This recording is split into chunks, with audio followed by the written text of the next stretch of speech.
جابر بن حیان کا تعلق جنوبی عرب کے ایک قبیلے ازد سے تھا۔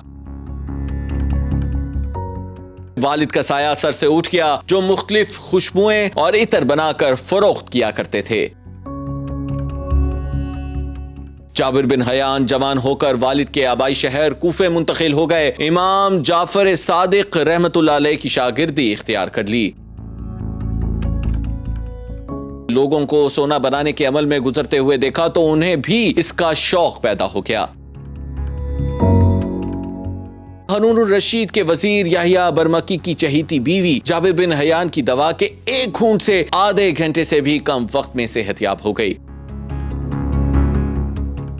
کیمیا کا ایک آلہ ایجاد کیا جسے قرال نبیق کہا جاتا تھا۔ انہوں نے اپنی محنت اور تجربات کے ذریعے کیمیا کو نیا روپ دیا۔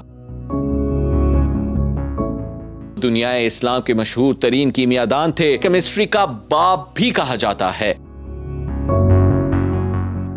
تقریباً 215 کتب تحریر کی جن کے یونانی، لاطینی اور متعدد زبانوں میں تراجم ہوئے۔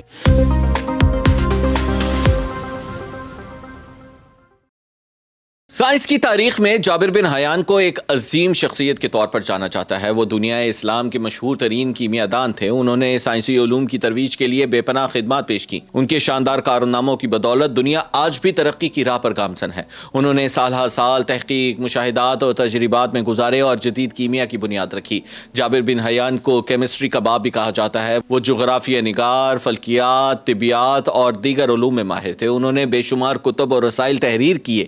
جابر بن حیان 721 میں خراسان کے علاقے توس میں پیدا ہوئے۔ ان کا پورا نام ابو موسیٰ جابر بن حیان تھا۔ انہیں الصوفی، الکوفی اور الزادی کے نام سے بھی پکارا جاتا تھا اور مغربی ممالک میں وہ جیبر کے نام سے مشہور ہوئے۔ ان کا تعلق جنوبی عرب کے ایک قبیلے ازد سے تھا، تاہم ان کے والد روزگار کے سلسلے میں کوفے سے خراسان شفٹ ہوئے اور وہاں پر رہائش پذیر تھے۔ جابر بن حیان کے والد ایک عطار تھے۔ وہ مختلف خوشبوئیں اور عطر بنا کر فروخت کرتے تھے۔ علم کیمیا میں دلچسپی انہیں اپنے والد کو عطر بناتے دیکھ کر پیدا ہوئی، لیکن بچپن میں ہی والد کا سایہ سر سے اٹھ گیا۔ جابر بن حیان کی والدہ انہیں پرورش اور تعلیم و تربیت کے لیے کوفے کے مضافات میں اپنے قبیلے میں لے گئیں۔ بعد ازاں وہ جوان ہو کر بہتر تعلیم کے لیے اپنے والد کے آبائی شہر کوفے میں منتقل ہو گئے۔ اس زمانے میں کوفے کا ماحول علمی تھا اور وہاں تدریس کے کافی مواقع بھی موجود تھے۔ کوفے میں جابر بن حیان عظیم روحانی ہستی امام جعفر صادق رحمت اللہ علیہ کی بیعت ہو گئے اور ان کی شاگردی اختیار کر لی۔ یہ ان کی صحبت کا اثر تھا کہ ایک مشہور سائنسدان بننے کے باوجود جابر بن حیان پر مذہبی رنگ ہمیشہ غالب رہا۔ امام جعفر صادق رحمت اللہ علیہ کے مدرسے میں دینی علوم کے علاوہ منطق، حکمت اور کیمیا جیسے مضامین بھی پڑھائے جاتے تھے۔ وہاں انہوں نے عربی، فارسی، یونانی اور کئی دوسری زبانوں پر بھی عبور حاصل کر لیا تھا۔ اس زمانے میں پڑھائی جانے والی یونانی تعلیمات نے ان پر گہرے اثرات مرتب کیے۔ دوران تعلیم انہوں نے بہت سے لوگوں کو سونا بنانے کے عمل میں گزرتے ہوئے دیکھا تو انہیں بھی اس کا شوق پیدا ہو گیا۔ جابر بن حیان نے سونا تیار کرنے کے لیے تجربات شروع کر دیے۔ انہوں نے مختلف ادویات کی خاصیت معلوم کی اور مختلف قسم کی دھاتوں اور جڑی بوٹیوں کو ایک خاص قسم کی بھٹی سے پگھلانا شروع کیا، لیکن بہت کوششوں کے باوجود انہیں سونا بنانے میں کامیابی نہ مل سکی۔ البتہ اس کی وجہ سے کیمیا میں ان کی دلچسپی میں اضافہ ہو گیا۔ انہوں نے تجربات کو جاری رکھا اور کوفے میں باقاعدہ اپنی تجربہ گاہ تعمیر کی۔ جابر بن حیان ایک قابل حکیم بھی بن چکے تھے اور انہوں نے طب کو اپنے روزگار کا ذریعہ بنایا۔ اس زمانے کے حکمران خلیفہ ہارون الرشید عباسی کے وزیر یحییٰ برمکی کی چہیتی بیوی شدید علیل ہو گئی۔ دربار کے حکیموں نے علاج کے لیے بہت کوششیں کی لیکن اس کی صحت بحال نہ ہو سکی۔ وزیر نے کسی کے مشورے پر جابر بن حیان سے رابطہ کیا۔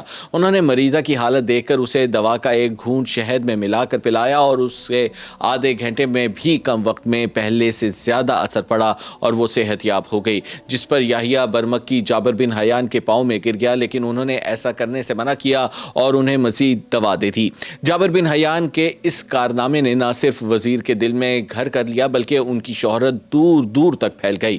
خلیفہ ہارون الرشید تعلیم یافتہ افراد کے قدردان تھے اور اہل علم کو ان کی قربت حاصل تھی۔ خلیفہ کے وزراء بھی لائق اور ذہین تھے اور وہ بھی عالموں اور دانشوروں کی قدر کرنے والے تھے۔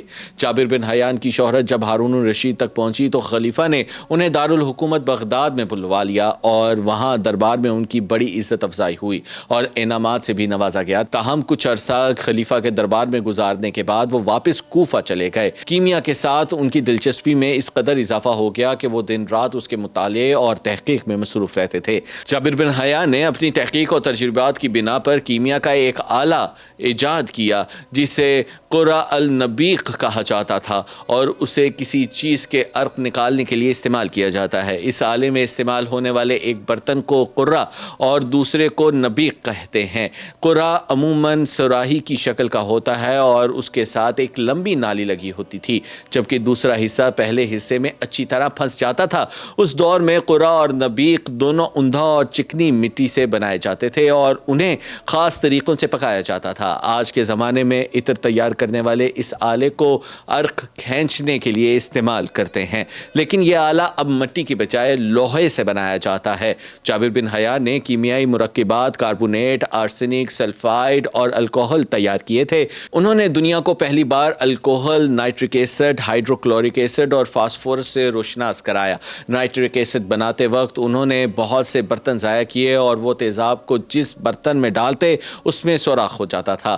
ان کے پاس ایک سونے کا برتن تھا جس میں انہوں نے تیزاب ڈالا تو وہ محفوظ رہا۔ اسی طرح انہوں نے شیشے پر تجربہ کیا تو اس پر بھی تیزاب کا کوئی اثر نہ ہوا۔ انہوں نے سونا پگھلانے والا تیزاب بھی ایجاد کیا۔ ان تجربات کے دوران جابر بن حیان کی آنکھیں اثر انداز ہوئی اور ان کی انگلیاں بھی جل گئی تھیں، لیکن ان کے جنون میں کمی واقع نہ ہوئی اور انہوں نے تجربات کا سلسلہ جاری رکھا۔ اس کے علاوہ کشتہ تیار کرنا اور اسے تحلیل کرنا بھی ان کی دریافتیں ہیں۔ کیمیا کے فن پر ان کے تجربات کو خاص اہمیت حاصل ہے۔ جابر بن حیان پہلے سائنسدان تھے جنہوں نے مادے کی 3 حصوں میں درجہ بندی کی۔ ان میں نباتات، حیوانیات اور معدنیات شامل ہیں۔ جابر بن حیان کی ایک اور اہم دریافت گندھک کا تیزاب ہے جسے انہوں نے قرہ النبیق سے تیار کیا تھا۔ آج بھی تیزاب کی تیاری کا طریقہ تقریباً وہی ہے، لیکن اب اس کے لیے استعمال کرنے والے آلات میں جدت آ چکی ہے۔ انہوں نے اپنی محنت اور تجربات کے ذریعے کیمیا کو نیا روپ دیا اور اس کی ترقی میں اہم کردار ادا کیا۔ مغرب نے ان کی تعلیمات سے بہت کچھ حاصل کیا۔ جابر بن حیان جو بھی مشاہدہ یا تجربہ کرتے اسے کتابی شکل میں محفوظ کر لیتے تھے۔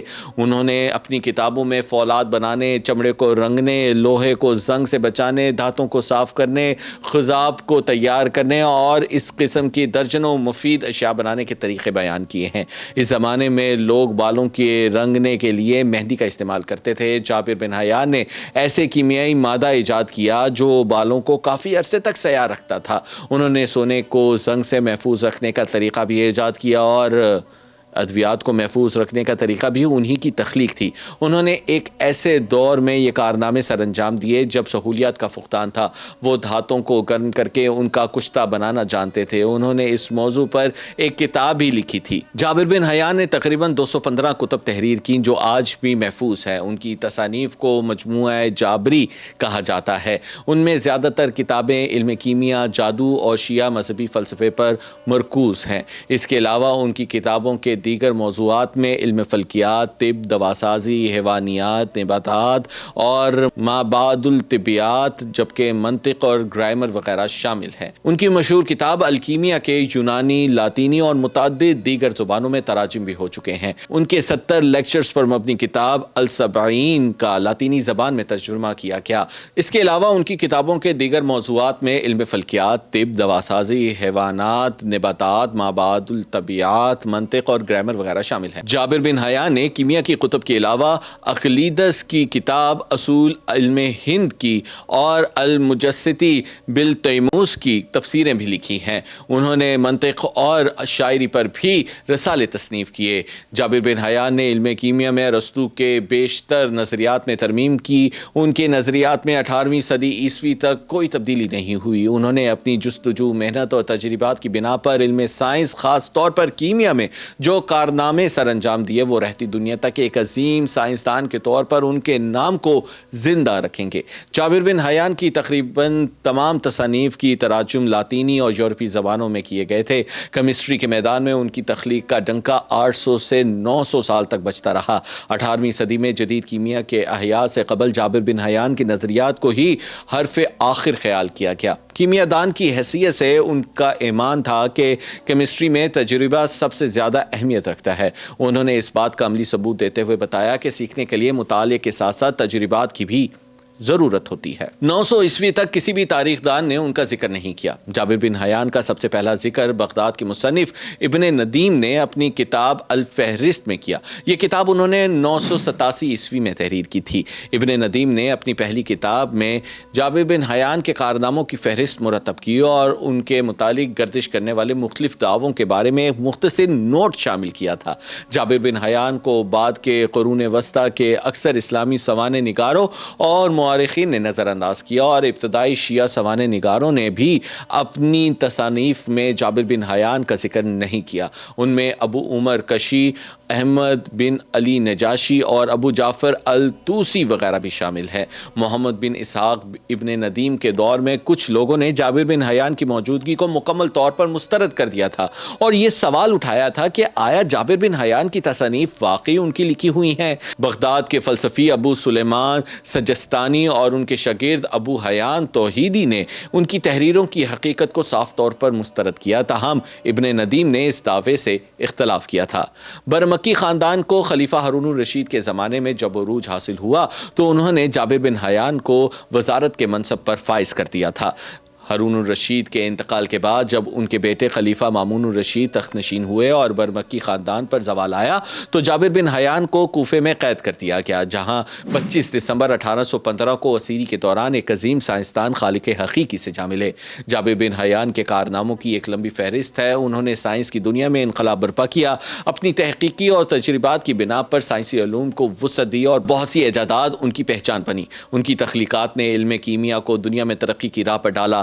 جابر بن حیان کی خدمات کو کبھی فراموش نہیں کیا جا سکتا۔ سائنس کے افق پر ان کا نام ہمیشہ زندہ رہے گا۔ اگر آپ کو آج کی یہ ویڈیو پسند آئی ہے تو کائنڈلی سبسکرائب